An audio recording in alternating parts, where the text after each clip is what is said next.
E se você e seus amigos viajassem para uma cabana isolada na montanha, mas durante a curtição, acabassem despertando um mal ancestral capaz de possuir qualquer um, o que você faria? Com certeza a primeira coisa seria deixar o like e se inscrever no canal. Aqui é o Drake, e nesse vídeo do Derrotando Filmes, iremos acompanhar o Ash tentando combater os demônios de Kandar durante uma viagem para a montanha. E eu vou apontar os erros cometidos, o que você não deveria fazer, e tentar tomar as melhores decisões para derrotar os demônios em uma noite alucinante, a morte do demônio, ou The Evil Dead, se você preferir o título original, né? Esses amigos vão aprender da pior maneira possível, que não se deve mexer com feitiçaria, e muito menos alugar uma cabana barata. Começamos com o Scott, a Shelly, o Ash, a Linda e a Cheryl numa viagem. Enquanto eles parecem curtir, algo no meio da floresta vai seguindo o grupo. Aí o Scott pergunta a localização deles pro Ash, que usa o mapa para verificar que acabaram de cruzar a fronteira do Tennessee, mas esse momento distrai o Scott, que quase bate de frente com outro carro. Logicamente, todos ficam assustados, e o Scott comenta que o volante escapou da mão dele, o que é bem estranho, porque o Ash mandou o carro pro mecânico, e disseram que checaram tudo no automóvel. Nisso, o Scott comenta que a única coisa que funciona no carro é a buzina, tanto que ele dispara ela, e os dois sujeitos na beira da estrada acham que é com eles. Em seguida, o Scott é questionado sobre o lugar onde eles ficarão hospedados, e o rapaz revela que negociou com um homem, e alugou uma casa velha na montanha. Outro ponto é que a casa foi bem barata, já que provavelmente está em péssimo estado, e a Cherry conclui que ninguém ainda viu o lugar em que o grupo vai ficar, mas o Ash comenta que não vai ser tão ruim assim. E enquanto a Linda concorda, a Shelly acha que o local é um buraco. Agora o Ash segue guiando o Scott, que passa por uma ponte toda acabada, e o pneu até atola quando uma tábua de madeira se quebra, só que eles conseguem passar e chegar ao imóvel. Logo de cara, todos notam que a casa é feia, e o balanço não para de bater na parede, e ele só para quando o Scott pega as chaves em cima da porta. Testando uma por uma, o Scott abre a porta e encontra a casa toda empoeirada, mas aparentemente inteira. A partir daí, o resto do grupo vai pegando as bagagens, enquanto o Scott continua explorando o imóvel, incluindo um espaço que parece um depósito cheio de esquisitices penduradas, como ossos e ferramentas enferrujadas. Só que isso parece normal pro Scott, e o cara simplesmente sai dali sem questionar. Ao anoitecer, a Cheryl tá desenhando o relógio da casa, até que ele para de se mover, e uma forte ventania entra pela janela. Nessa hora, uma voz chama a Cheryl para se juntar aos mortos, e a mão da moça começa a ficar praticamente sem cor e fora de controle, a ponto de rabiscar e rasgar as folhas sozinha. Pra piorar, a Cheryl também vê a passagem do porão se movendo, e se ela não se borrou antes, com certeza se borrou dessa vez. Em seguida, todos se reúnem pra janta, e o Scott brinca sobre ter presuntos no porão, mas a Cheryl pede pra ele parar. Aí o Ash decide fazer um discurso pra comemorar a reunião deles, mas o cara trava ao tentar replicar uma frase dita por um amigo grego dele. Então, todos decidem só curtir logo. Ok, galera, quem é que acha interessante pegar um carro velho com a direção zoada e ir pro meio das montanhas do Tennessee, ficar numa cabana que ninguém do grupo viu antes? O Scott alugou o lugar de um cara aleatório, sem um contrato, sem avisar ninguém de fora pra onde eles iam. E em 1981, sem celular e sem GPS, qualquer problema naquela estrada era ficar a pé no meio do nada. Fora que o carro já avisou que não era confiável, né? O volante escapou da mão do Scott, e a única coisa que funcionava era a buzina. Então a rota de fuga já estava comprometida antes deles chegarem, e ainda atravessaram uma ponte que se quebrou debaixo do carro, e ninguém parou pra pensar que se essa ponte continuar cedendo, ninguém sai dali. E antes deles já tinha passado um caminhão vindo na direção contrária, então se um carro já faz uma tábua se partir, imaginam que um caminhão faz com o resto. E aí o Scott foi explorar a cabana, e achou um galpão do lado de fora com ossos e ferramentas macabras penduradas no teto, e simplesmente ele achou normal. E eu tenho que ser sincero aqui, né galera, se eu abrisse a porta de um depósito e desse de cara com ossos pendurados, eu pegava minhas coisas e ia embora dali na hora, não importa se já escureceu, nem se a estrada é ruim, eu dormia no carro e ia embora pela manhã. Só que pra ser justo com o Scott, a galera tava num clima de férias, se divertindo, e pra eles aquilo era coisa de casa velha no interior. O fato é que achar aquilo normal é exatamente como você se mete em encrenca. Dependendo do osso, pode ser de animal ou de humano, e sem saber a diferença, você tá dormindo num lugar que pode ter um histórico bem pesado. E o Scott nem avisou o resto do grupo sobre o que achou, então além de não ter vazado, ele guardou isso pra si. E o balanço na varanda tava se movendo sozinho, e parou no exato instante que o Scott pegou as chaves em cima da porta. O vento faz o balanço se mover, né? Só que o vento não para no momento perfeito em que alguém mexe na porta. Aquilo com certeza foi algo a mais. E as chaves em cima da porta, isso é um costume americano mesmo, deixar a chave debaixo do tapete ou em cima do batente. Só que no meio da floresta do Tennessee, com a casa toda acabada, dá vontade de perguntar pro Scott se ele não checou se não tinha nenhum cara de máscara atrás da porta também, né? E mais tarde, o relógio da cabana parou de funcionar do nada. E pra quem não sabe, galera, um relógio parando sozinho é um dos sinais mais antigos de algo errado acontecendo num lugar. E em várias tradições, desde as europeias até as asiáticas, quando um relógio trava sem explicação, significa que algo tá mexendo com aquele lugar. Então a casa já tava dando sinais claros. O balanço parou no no momento perfeito. O relógio travou e ninguém conectou os pontos. E a Cheryl era a única pessoa ali com um pingo de bom senso. Ela desconfiou do lugar desde o começo. A Shelly também achou aquilo um buraco e os caras simplesmente ignoraram. Qualquer mulher ficaria desconfortável numa cabana caindo aos pedaços no meio da floresta, com ossos pendurados pelo lugar. E esses caras nem piscaram, né? Só que a Cheryl ouviu uma voz chamando ela para se juntar aos mortos, e a mão dela rabiscou sozinha, e mesmo assim ela não falou nada. E a Cheryl é a irmã do Ash, né? Ela poderia ter chamado o irmão de canto, e falado pro Ash em particular. Não precisava contar pro grupo inteiro, e correr o risco do Scott zoar. Só que ela guardou isso pra si, e acabou se isolando justamente quando mais precisava de alguém. Já o Ash, até aqui esse molenga não tomou uma decisão sequer. O Scott decidiu o destino, alugou a casa, pegou as chaves e explorou a cabana. E o Ash concordou com tudo. Ele ignorou que o carro tava com a direção zoada, e na hora de fazer um brinde, nenhuma frase o cara conseguiu terminar. Vamos combinar que até agora, o Ash é um passageiro na própria viagem, né? O cara não questionou nada e não propôs nada. E quando a Cheryl, a própria irmã dele, tentou avisar que o lugar era estranho, o cara descartou na hora. O problema é que do nada, a passagem do porão se abre, o que faz todos irem verificar o que tá rolando. No começo, a Cheryl sugere que é só um animal, e por mais que o Scott a princípio dê risada da possibilidade, ele reconhece que de fato é possível. E como ninguém se oferece para descer, o Scott ainda tenta jogar a missão pra Cheryl, que recusa na hora. Então o cara decide ir por conta própria ver o que há ali embaixo, e após um tempinho, o Ash começa a chamar o parceiro dele, mas como o cara não responde, o que resta é descer e ver se tá tudo bem. Como não há mais uma lanterna pro Ash, ele vai com um lampião, e ao descer o Ash se depara com um porão escuro e macabro, que inclusive tá com uma goteira das brabas. Continuando o caminho, o Ash fica meio inseguro de abrir a porta, mas segue explorando e vê tudo abandonado, até encontrar o Scott, que assusta o próprio amigo. Ao se reencontrarem, o Scott mostra pro Ash que achou uma espingarda e alguns cartuchos dela, tanto que o Scott pensa que ela ainda funciona, e brinca ao apontar o cano no rosto do colega dele. Apesar disso, a atenção do Ash tá voltada para alguns papéis, até ele ver um livro com uma capa extremamente macabra. Pegando o manuscrito, o Ash se depara com vários desenhos e escritas sinistras, e o Scott acha um artefato enfeitado com caveiras, que ele compara com a ex do Ash. Ali também há um gravador, e como o Scott vai subir com ele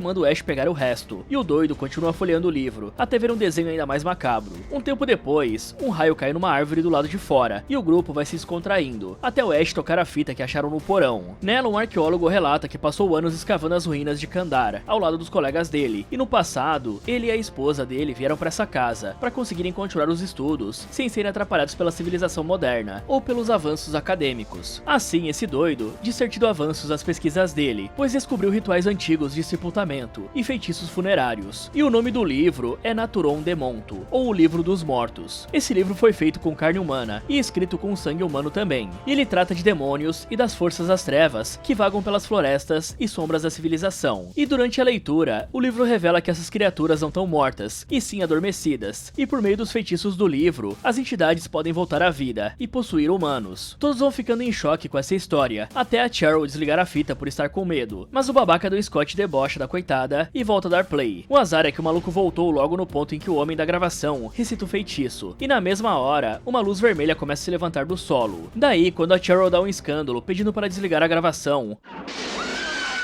o galho da árvore cai quebrando a janela, e o Ash dá uma bronca pelo Scott ter passado dos limites. Porém, o idiota não reconhece o erro e lembra que foi o Ash quem deu play na gravação, além de considerar a Cheryl infantil. Bom galera, o Scott achou uma espingarda no porão, e a primeira coisa que ele fez foi apontar o cano na cara do Ash, sem verificar se estava carregada. E pra quem não sabe, 549 pessoas morrem todo ano nos Estados Unidos por um disparo acidental de arma de fogo, e 80% dessas mortes são erro do usuário, não defeito do equipamento. É gente que achou que a arma estava vazia, que tava zoando com um amigo ou que confiou no tato em vez de verificar a câmera. Fora que 55% desses acidentes acontecem dentro de casa. E a segunda regra de segurança com armas diz que você nunca aponta para algo que não quer finalizar. Não importa se parece vazia, não importa se é piada. O Scott nem sabia se a espingarda funcionava. O babaca achava que funcionava. Então temos esse idiota apontando uma arma que podia estar carregada na cara do amigo num porão escuro, sem ter checado nada. E essa espingarda é de calibre 20, que já é mais fraco que o calibre 12, fora que é de tiro único. Então cada cartucho precisa ser recarregado manualmente. Só que a queima-roupa, qualquer calibre de espingarda é letal. Agora falando sobre a passagem do porão que abriu sozinha e a galera achou que era um animal, acontece que animal nenhum abriu uma porta daquelas completamente, né galera? Isso já é o terceiro sinal sobrenatural que essa cabana deu, depois do balanço parando na hora exata e do relógio travando do nada. Fora que essa cabana é um muquifo, ela tá caindo aos pedaços, com goteira no porão e tudo abandonado. E no meio desse muquifo, o Ash encontrou um livro feito de carne humana, escrito com sangue humano, e do lado de um artefato infectado com caveiras. E sem querer me repetir, esse é o tipo de coisa que tem que tacar fogo, né? Depois vocês me zoam aí por querer tacar fogo em tudo, mas se eu abrisse um livro de pele humana numa cabana com ossos do depósito, eu tacava gasolina em tudo e ia embora. Até a lareira tava funcionando, então nem dá pra dizer que não tinha como tacar fogo em tudo. Aí o Ash deu play na fita do porão, a Cheryl desligou por medo, e o Scott debochou dela e voltou a dar play bem no ponto onde o cara da gravação recita um feitiço de invocação. E aqui a culpa é dividida, né galera? Porque o Ash apertou o botão primeiro, e o Scott a gravou voltando no pior momento. Acontece que a gravação literalmente diz que os demônios recebem licença para possuir os vivos quando o feitiço é recitado. Então tocar a fita é o mesmo que falar as palavras, e os demônios já estavam atormentando todo mundo antes disso, com as vozes, a mão da Cheryl e a porta no porão.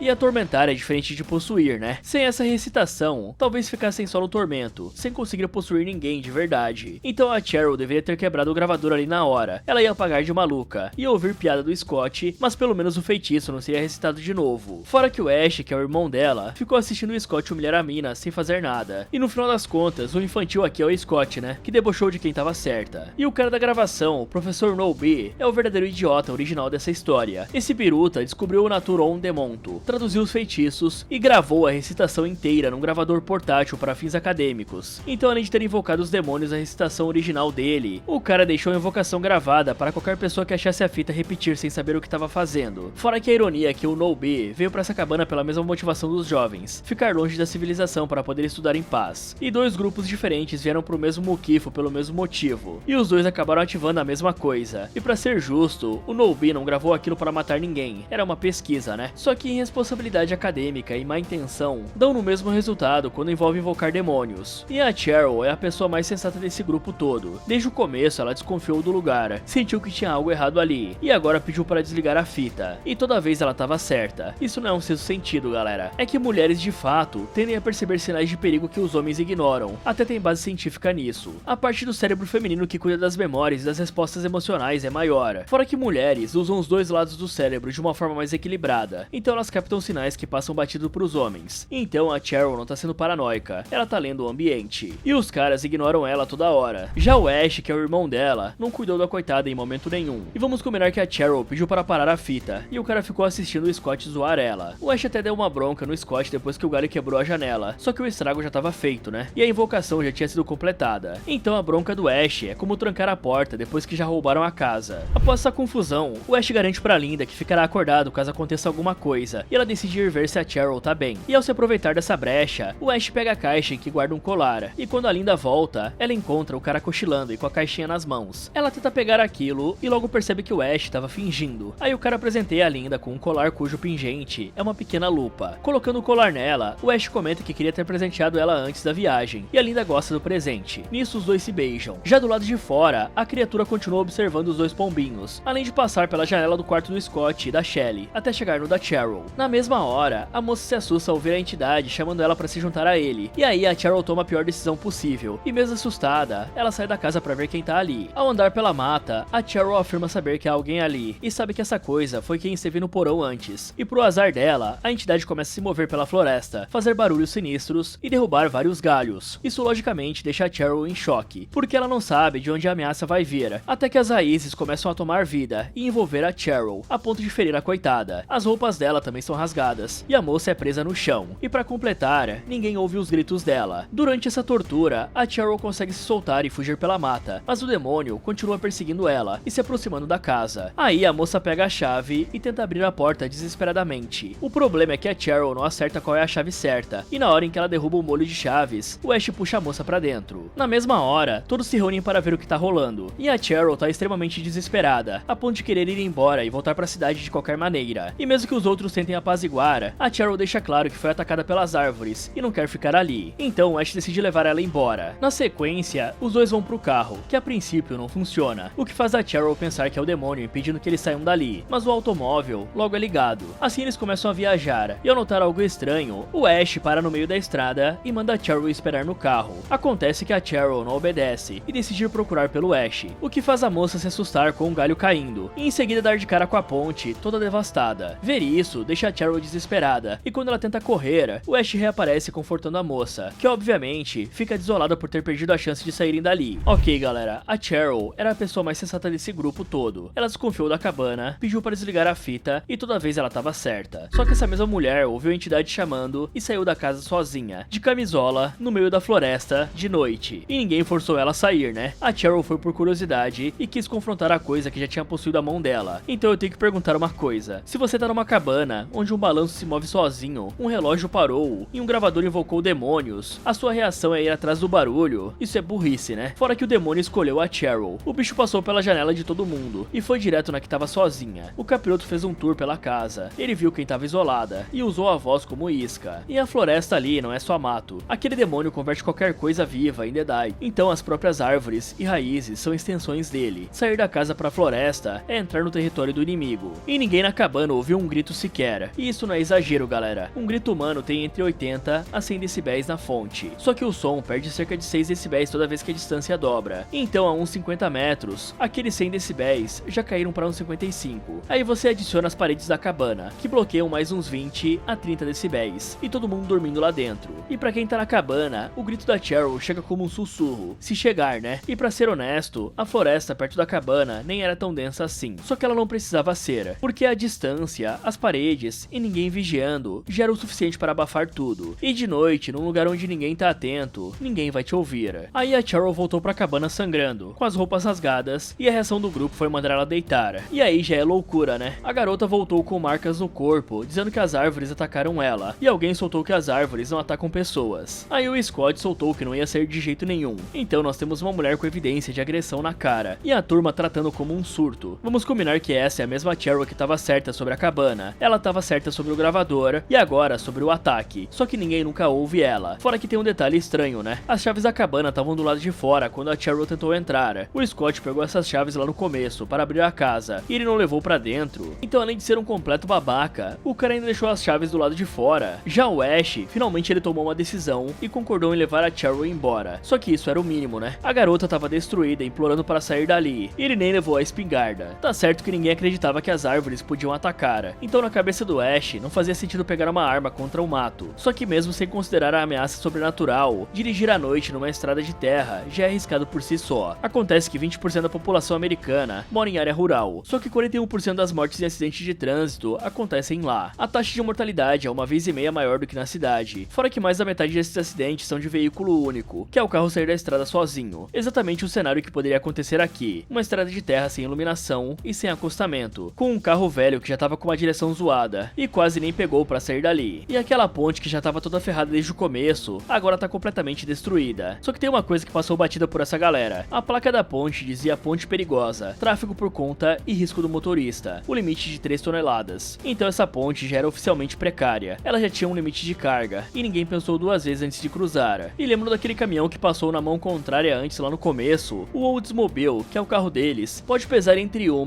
e 2 toneladas, e já quebrou uma tábua. Agora imagina um caminhão acima de 3 toneladas, o que deve ter feito com a estrutura dessa ponte. E isso tem nome, galera, chama ponto único de falha. Quando tudo depende de um caminho e não tem um plano B, é questão de tempo até ceder. Em 1967, nos Estados Unidos, uma ponte chamava Silver Bridge desabou porque um elo de corrente corroeu, e 46 pessoas bateram as botas. Então quando a sua única saída é uma ponte de tábuas podres, com placa de perigo, você já sabe como é que isso termina, né? E agora o cerco tá fechado. O ritual ativou a floresta, e a floresta acabou derrubando a ponte, ou o que tinha sobrado dela, né? E a turma tá presa sem comunicação e sem uma rota de fuga. Mais tarde, todos estão de volta na casa, e enquanto o Scott corta a lenha, o Ash escuta as gravações daquele mesmo homem. Dessa vez, o cara revela que a esposa dele foi possuída, e a única forma de parar alguém que foi tomado pelas forças malignas é desconectando o corpo. Sem contar que o homem diz que iria partir para evitar que algum mal aconteça com ele, porque o sujeito viu sombras pelo bosque, e sabe que os espíritos libertados pelo livro iriam atrás dele. Por outro lado, a Linda brinca de adivinhar as cartas na mão da Shelly. O problema é que ela erra todas as cartas, e a Shelly simplesmente finge que acertou, o que faz a Linda achar que possui poderes extrasensoriais, e o Ash finge que tá surpreso com essa suposta habilidade, até que a Cheryl começa a acertar todas as cartas.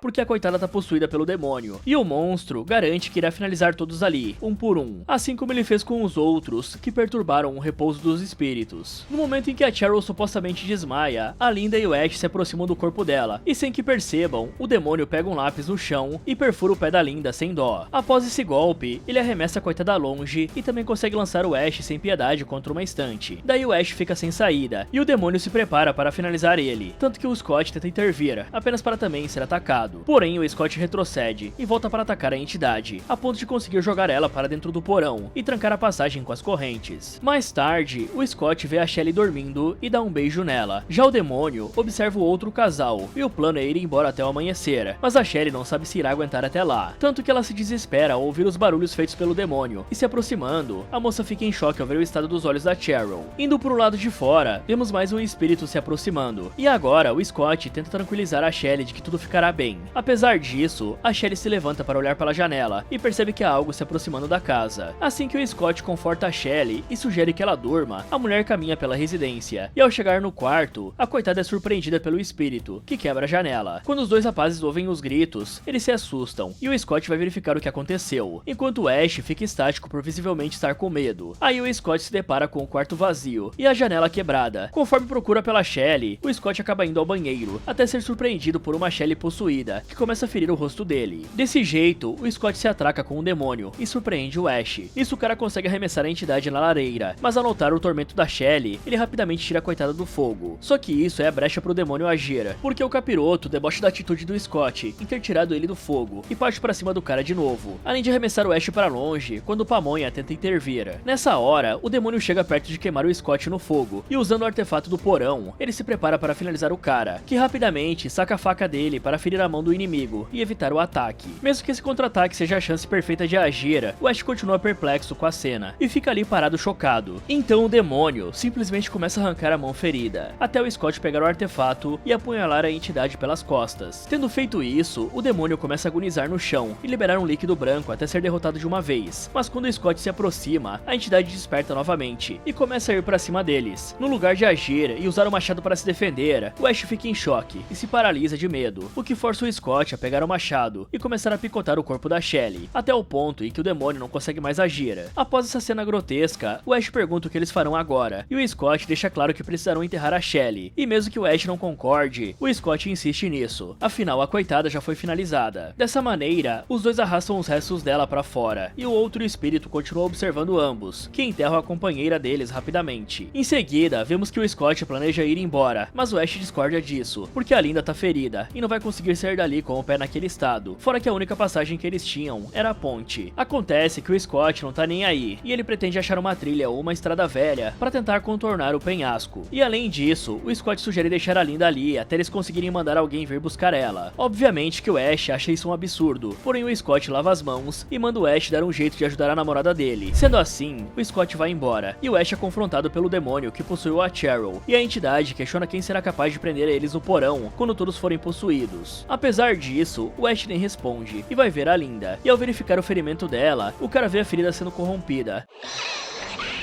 Ele se afasta ao ver a namorada sendo possuída, e como se não bastasse, o Ash abre a porta para fugir, e acaba sendo surpreendido pelo Scott, que tá gravemente ferido. Agora, o Ash ajuda o amigo dele, enquanto vê o demônio no corpo da Linda, rindo diabolicamente. E por mais que o Ash pergunte se o Scott encontrou um caminho que contorna a ponte, e fale que eles sairão vivos dessa, o coitado deixa claro que o inimigo não permitirá, e finalizará todos ali. O mais engraçado é que o Ash dá um tapa na cara do Scott, para tentar tranquilizar o cara. E enquanto o outro demônio tripudia da situação, o Scott explica que é uma trilha, mas as árvores não deixarão eles saírem dali. Pra piorar, o Scott começa a sangrar e agonizar, fazendo com que os outros espíritos comecem a rir para atormentar o Ash, que surta ao ponto de bater na Linda. Daí, tamanho é o estresse dele, que o Ash pega a espingarda para dar um fim nela, e quando o cara hesita em fazer isso, a Linda recobra a consciência, e os dois se juntam novamente. Só que a Cheryl supostamente também volta ao normal, e pede pro Ash destrancar o porão, afinal de contas, ela não tá mais possuída, e eles são irmãos. Na hora em que o Ash cai nessa ladainha e tenta ver a Cheryl,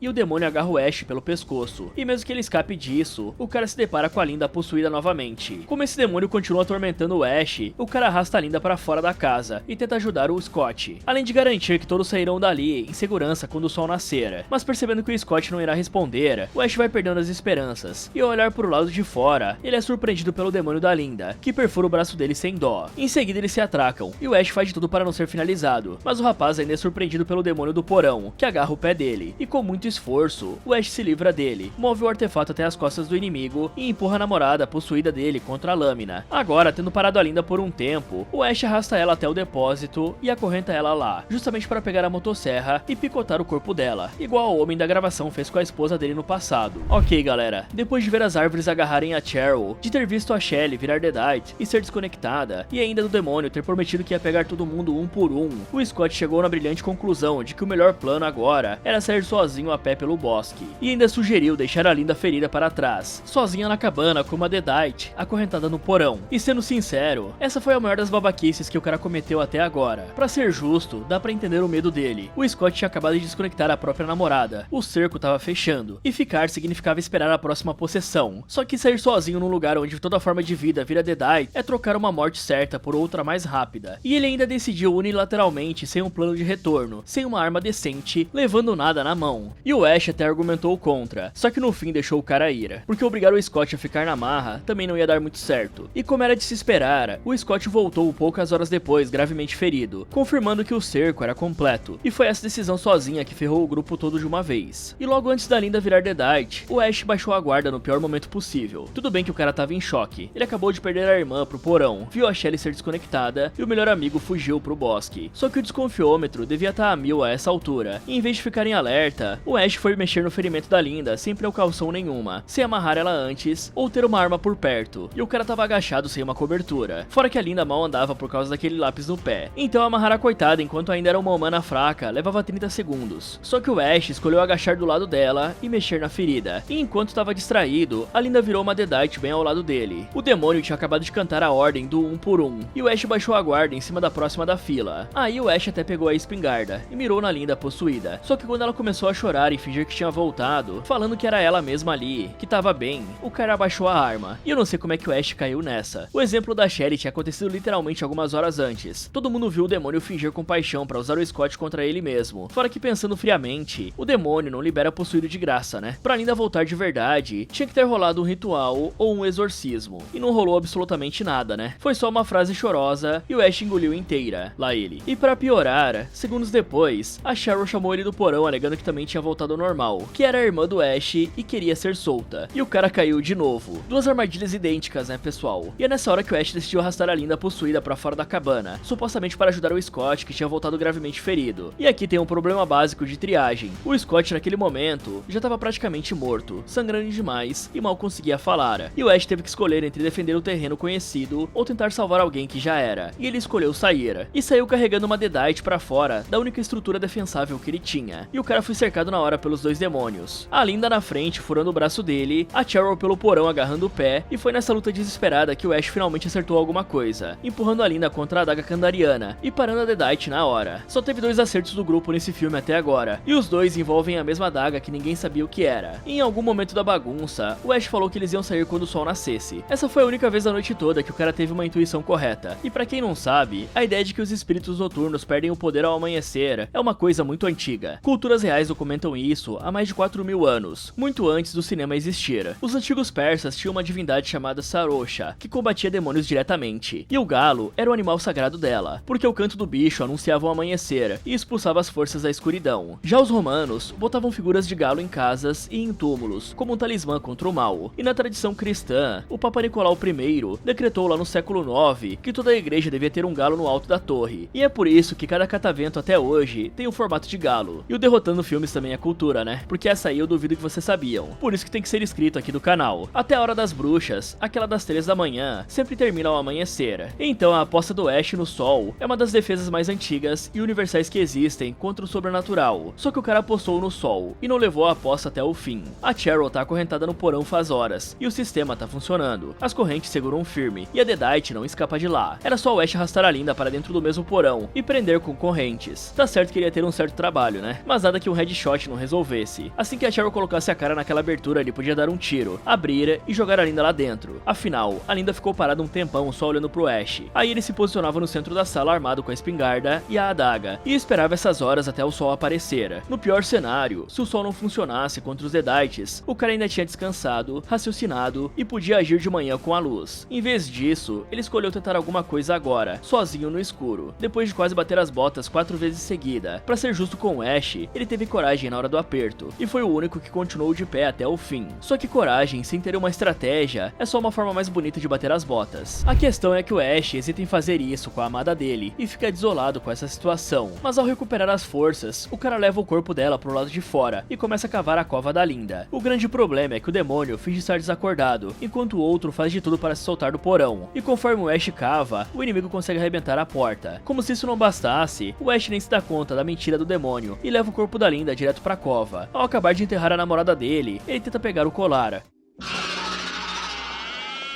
apenas para a moça retomar ainda mais encapetada e agarrar a mão dele. E ainda que o Ash se solte, o espírito usa as garras para rasgar impiedosamente a perna do cara, que rasteja até uma viga e usa ela para espancar o demônio, que mesmo sendo atingido, continua rindo diabolicamente. Daí ao segurar a viga do Ash, o demônio faz com que o homem caia, e antes que essa coisa consiga partir para cima do Ash, ele rapidamente pega a pá e arranca a cabeça da Linda. Mas no processo, o coitado recebe um banho de sangue. Voltando para casa, o Ash depara com o porão arrebentado e se arma para evitar o pior. E andando por ali, mas o inimigo logo toma um pipoco pra ficar esperto. Na sequência, o Ash saca que ele pretende entrar pela porta e corre até a sala, prensando a mão do demônio e esmagando os dedos. Assim, sobra apenas a porta dos fundos, que o Ash consegue fechar rapidamente. Nisso ele se dá conta de que precisa de mais cartuchos, e descendo ao porão, o cara sente os ferimentos na perna e quase cai da escada. Continuando a caminhar, o Ash encontra um encanamento todo ensanguentado, e novamente, mais litros de sangue jorram no rosto do coitado. Agora é como se toda a casa sangrasse, e do nada o projetor é ativado bem no rosto do Ash, fora que um disco começa a ser tocado repetidamente, e a voz da Linda passa a atormentar o Ash, ao dizer que ele será pego pelos demônios. Porém, o Ash recarrega a arma e manda a voz calar a boca. Aí o cara também começa a escutar a gravação do homem recomendando a desconexão para lidar com uma pessoa possuída, assim como escuta alguém mandando ele atirar nela. Depois disso, o projetor e as lâmpadas começam a queimar, e as músicas param de tocar. E ao voltar para casa, o Ash vê os ponteiros do relógio ficando desgovernados. Não contente com isso, o espírito começa a fazer barulhos que atormentam o Ash, e na hora em que ele abre uma porta, o cara vê algo se aproximando e rapidamente fecha a passagem antes de ser atingido, sem contar que as batidas das janelas desesperam ainda mais o Ash, e ao tocar o próprio reflexo, ele nota que o espelho se tornou líquido, e tamanho é o desespero dele, que o Ash atira na janela ao ver uma sombra passando. Em seguida, o Ash se escora na porta, e comenta que não pode ser finalizado dessa forma, e pegando o colar no bolso, o cara se lembra da Linda. Então, quando o Ash consegue se acalmar um pouco,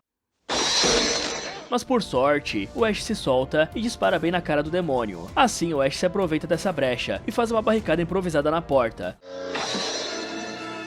que desarma ele e parte pro combate. Durante a luta, o Ash tenta arremessar um móvel no demônio, que contra-ataca facilmente, mas o mais importante é que o livro dos mortos vai parar próximo da lareira. E continuando com a luta, nenhum golpe do Ash surte efeito, e ao ser esganado pelo espírito, a única saída dele é esmagar os olhos, e em seguida arrancar a estaca de madeira fincada no corpo do Scott. Aí quando o corpo cai no chão, ele começa a liberar uma fumaça, e o Ash percebe que o livro dos mortos também tá queimando, mas antes que possa fazer algo, o outro demônio arromba a porta e parte pra cima dele. Ao ser arremessado no chão, o Ash nota que o colar caiu próximo do livro dos mortos, e quando ele tenta se arrastar até lá, o corpo do Scott agarra a perna dele. Apesar disso, o Ash recupera o colar e começa a tentar puxar o livro dos mortos com ele, só que o cara começa a ser massacrado pelo outro espírito, que usa um dos instrumentos da lareira para espancar as costas do Ash. O pior é que o outro demônio começa a morder a perna do cara, que mesmo sendo arrastado, finalmente consegue puxar o livro dos mortos e arremessá-lo no fogo antes de ser finalizado de uma vez por todas. Na mesma hora em que o livro dos mortos começa a queimar, os dois possuídos param de agir, e os cadáveres deles vão se tornando cada vez mais podres, ao ponto da pouca carne podre que resta praticamente se desfazer. E quando a corrosão se torna ainda mais forte, os presuntos são explodidos de dentro pra fora, e mais sangue jorra na cara do coitado do Ash, porque braços monstruosos tentam sair de dentro dos cadáveres. Aí, antes de serem derrotados, os espíritos chamam o Ash para se juntar a eles, e tendo finalizado os inimigos, o Ash se levanta e percebe que finalmente amanheceu. Assim ele leva leva o colar embora junto com ele. O azar é que no fim, outra entidade surge atravessando a casa e partindo com tudo pra cima do Ash, e a única reação do coitado é gritar desesperadamente. Bom, o Ash tinha acabado de ouvir a fita do Nobi, falando que a única forma de parar um possuído era desconectando o corpo, e mesmo assim ele escolheu pegar uma pá e cavar uma cova para enterrar a Linda inteirinha. Dá pra entender o emocional do cara. Ele acabou de perder a namorada e tava operando no automático do luto, só que o manual de sobrevivência tinha sido entregue na mão dele, e ele escolheu o conforto emocional. Fora que a alternativa tática que a gente já analisou antes, acorrentar e esperar o sol, seguia na mesa, né? E o cara escolheu cavar. Pra fechar o erro, o demônio na Linda tava em modo brincadeira sádica. O Ash olhou pra ela e a coisa fechou os olhos fingindo, praticamente fazendo aquela brincadeira de criança em que você olha pra alguém e a pessoa finge que não tava fazendo nada. E o Ash caiu nisso, né? E ainda tentou pegar o colar depois de jogar à terra. Ele enfiou a mão na cova de um corpo possuído pelo motivo mais romântico do mundo. Bastava ter pegado o colar do pescoço dela antes. 2 segundos resolviam isso. Só que o sentimentalismo escolheu o pior momento possível. E aí a Linda virou uma Deadite no meio do enterro e rasgou a perna do Ash com as garras. E o cara, em vez de pegar a pá que tava do lado dele, ele rastejou até uma viga de madeira e começou a espancar a Deadite. E olha, a gente já viu a Dolly usando uma pá e sabe muito bem que pode ser uma ferramenta mortal. Ela quase desconectou a boca do Chase na base de uma pasada bem dada. E aqui o Ash, que é um cara adulto, escolheu um pedaço de madeira para bater na cara de uma coisa que precisa ser desmembrada. Bater não desconecta nada. E ele perdeu segundos preciosos, pagando o preço dessa escolha errada antes de cair de novo. Pra ser justo, no aperto seguinte ele corrigiu. Pegou a pá e desconectou a cabeça da Linda direto no pescoço. Isso aí foi a escolha tática certa. Era uma conexão direta com o folclore que a gente já viu até aqui. E o efeito foi imediato. Só que se ele tivesse pegado a pá desde o começo, não teria saído daquela cova com a perna em frangalhos, que é um ferimento que pode ferrar ele depois. E na volta pra casa, banhado de sangue, parece que o Ash finalmente acordou pra situação. Ele derrubou a Cheryl demônio com um pipoco na janela, leu que ela ia tentar a porta, correu e esmagou os dedos dela na prensada, e ainda fechou a porta dos fundos em sequência. Ele conservou munição, danificou a interface física do demônio com o mundo, e por meio minuto, jogou um xadrez de verdade, né? Só que aí veio o erro. O Ash até improvisou uma barricada, empurrou uma mesinha contra a porta e deu por resolvido. Só que aquilo ali não ia segurar um Deadite nem por 5 minutos. A cabana é um muquifo, só que tem móveis pra caramba. Esse era o momento de empilhar mesa em cima de cadeira, em cima de estante, contra cada porta até a coisa virar uma fortaleza. E pra piorar, ele nem conferiu a casa antes de barricar. Não fez uma varredura cômodo por cômodo, pra ver se tinha alguma coisa esperando dentro. E como é que o Ash não vira um Deadite sendo banhado em litros de sangue de demônio o filme inteiro? A Lori tem a resposta pra isso. A possessão kandariana funciona diferente de vírus zumbi. Não importa se você tocou o demônio, encostou no sangue ou tomou um banho daquele líquido nojento dele. O que pega de verdade é vulnerabilidade espiritual. Pra você ser tomado, precisa estar num desses estados, ou morrendo de verdade na beira da morte, ou mentalmente quebrado, sem força para resistir, ou inconsciente, ou com a guarda completamente baixa por um trauma. E olha como esse padrão bate certinho com cada um dos personagens. A Cheryl foi atacada isolada na floresta, aterrorizada e sozinha. Era vulnerabilidade pura. A Linda teve um lápis enfiado no pé, tava ferida, com medo e isolada. A Shelly foi pega de surpresa, quando a Cheryl tava no porão e o demônio precisava de outro alvo. O Scott voltou do bosque já agonizando, na beira da morte. E o Ash, em nenhum momento desse filme, atingiu esse estado. Mesmo ferido, sangrando e coberto de sangue de demônio, ele tava em luta ativa o tempo todo. O sangue na cara dele é um teatro do demônio, é um sadismo puro para atormentá-lo, e não é uma tentativa de contaminação. E essa regra fica ainda mais explícita nos próximos filmes da franquia, mas isso já é papo para outro vídeo. E enquanto o sangue jorrava do encaramento, a casa toda começou a fazer um tormento sonoro absurdo. O Ash escutou 3 camadas de áudio sobrepostas. Primeiro, a voz da Linda zombando, dizendo que ia pegar ele e que ninguém ia sair vivo dali. Em cima disso, a casa tocou o eco do próprio Ash do confronto anterior, aquele momento em que o cara pediu perdão enquanto desconectava a namorada. E em cima disso ainda, a gravação do Nobi, falando que a única forma de parar é pelo desmembramento, tudo ao mesmo tempo. O Ash escutou a própria culpa e o manual de sobrevivência misturados num caos infernal. É a ironia mais densa aqui, né? Já que o Nobi documentou o problema e a solução na mesma fita, e foi consumido pelos dois. E agora a casa pega essa gravação e usa contra o Ash junto com a culpa do Ash, junto com a própria voz da namorada que ele acabou de desconectar. Isso é o demônio Kandarian, fazendo o que faz de melhor. Ele é falador, zoeiro e sádico. Não basta finalizar, ele quer quebrar primeiro. E o Ash, pelo menos mandou a voz calar a boca. Foi a primeira vez que esse cara impôs alguma coisa contra a manipulação psicológica. E no meio desse assédio visual todo, o detalhe mais perturbador é o Ash tocar o próprio reflexo e o espelho virar líquido. E o espelho como um portal sobrenatural é uma coisa documentada desde o Egito Antigo. Ou seja, mais de 8.000 anos atrás, os egípcios já usavam espelhos como ferramentas de adivinhação, prática que os gregos depois batizaram como captotromancia. melancia. A gente herdou disso a tradição de cobrir os espelhos quando alguém da família morre, um costume que ainda existe em vários países do Mediterrâneo, como Itália e Grécia, justamente para impedir que a alma do morto fique presa no reflexo, ou que algo do outro lado atravesse pra cá. E o folclore dos vampiros sem reflexo vem da raiz. O espelho mostra a alma, e quem não tem uma alma não aparece. Então quando a gente vê um espelho virando líquido na cabana, isso não é só um efeito visual maneiro, é a barreira física entre o nosso lado e o outro lado caindo na frente do Ash. A cabana virou um epicentro do colapso entre os mundos, só que aí no susto, o Ash desperdiçou um cartucho atirando na sombra na janela, e a essa altura, cada cartucho era ouro. Esse desperdício vai fazer falta no final. E aí veio a conta da varredura que não foi feita. Um cadáver fresco em ambiente Deadite é uma bomba relógio com o pavio aceso, né? A gente já tinha visto isso com a Shelly e o Ash não aprendeu. Seguindo a lore, Deadite é a forma incorpórea, o corpo só é um veículo, então você pode espancar, golpear e esmurrar, e o demônio dentro do corpo nem sente. Pra parar essa coisa de verdade, ou desconecta o corpo em pedaços, ou destrói o livro que invocou os demônios em primeiro lugar. E o Ash, depois de ter ouvido a gravação completa do No-Be, explicando exatamente isso, ainda apostou em socar a cara do amigo. Pra ser justo com o cara, esmagar os olhos do Scott quando foi agarrado pelo pescoço foi anatomia básica, tira a visão da coisa e cria uma janela de escape. Só que o foco tático devia ter sido o livro desde o momento em que o Ash ouviu a fita. Tudo que ele fez de violência contra os corpos foi tempo perdido. E o colar da Linda, que era pra ser a fraqueza mais emocional do Ash, virou literalmente a ferramenta física que alcançou o livro dos mortos e acabou com o demônio. E o Ash venceu não por inteligência tática, mas por vontade pura, teimando em ficar vivo e com o instinto de não largar o colar, nem na pior das horas. Ele usou o amor como arma, sem metáforas aqui, né? O cara venceu segurando uma joia da namorada morta e usando ela como alavanca para pegar o livro maldito. E por isso o cara mereceu sair vivo da cabana, né? Só que mesmo depois do amanhecer chegar, a coisa não acabou. Nesse último ataque, a entidade que surge pra cima do Ash é de outra categoria. É um demônio Kandarian mais antigo que os fantasmas comuns, que não tá amarrado nas regras do sol. E a lição tática é pesada. Você pode ter ouvido o manual, seguido o folclore, destruído o livro, chegado no amanhecer, e ainda assim, aparecer uma ameaça que não tava no manual. E o Ash baixou a guarda no segundo em que viu o sol e pagou o preço.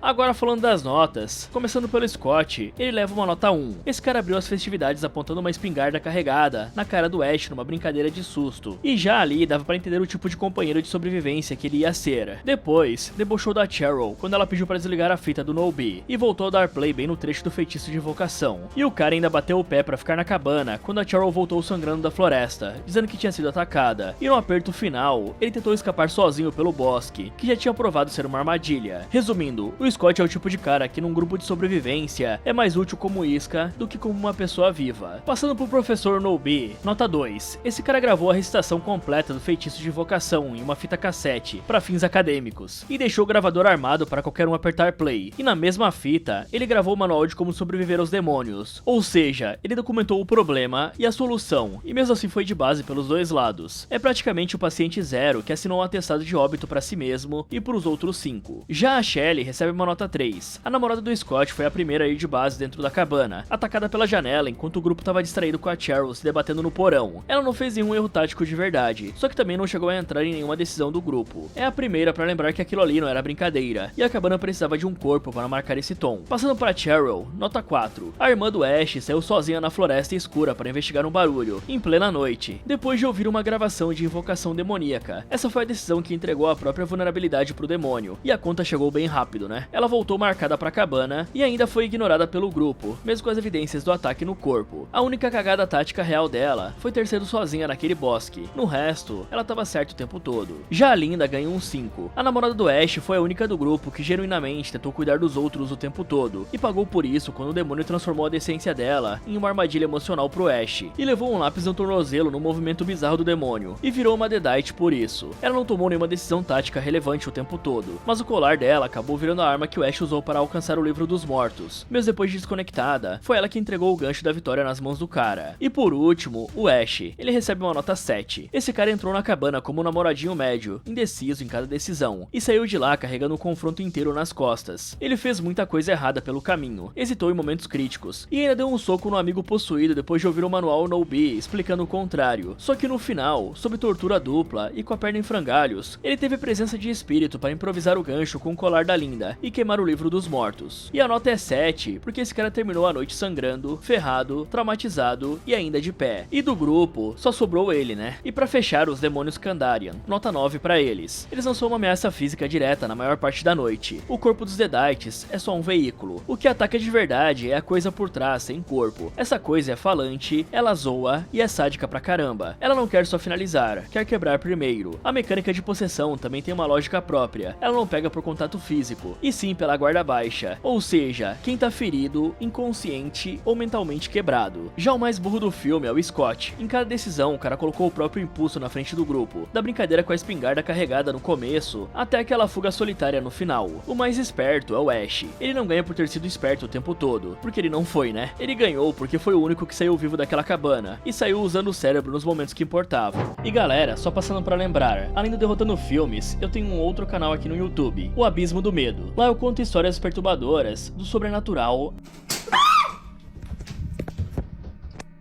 As duas correm pro quarto da mãe e passam a noite lá. A Tragédias em Montanhas, em vez de ficar parado esperando o carro, o homem decidiu continuar fazendo o que tinha vindo fazer, escalar. Todo dia ele acordava, saía do campground e ia para algum pico ou trilha. Desastres naturais, a casa treme, range, e então é arrancada da fundação. E quando o rugido finalmente para, ninguém sobrevive. E casos que realmente dão aquele frio na espinha. E o principal, são todos casos reais. Os casos são todos pesquisados, não são histórias inventadas ou figs. Então se você curte esse tipo de conteúdo, e ainda não conhece o canal, cola lá e se inscreve, porque eu ainda não desisti de derrotar o YouTube. Fala galera, esse foi como derrotar The Evil Dead. Vocês acham que conseguiram sobreviver nessa cabana? Me contem nos comentários. Muito obrigado por assistir, e lembre-se, nunca vá numa cabana isolada sem investigá-la primeiro.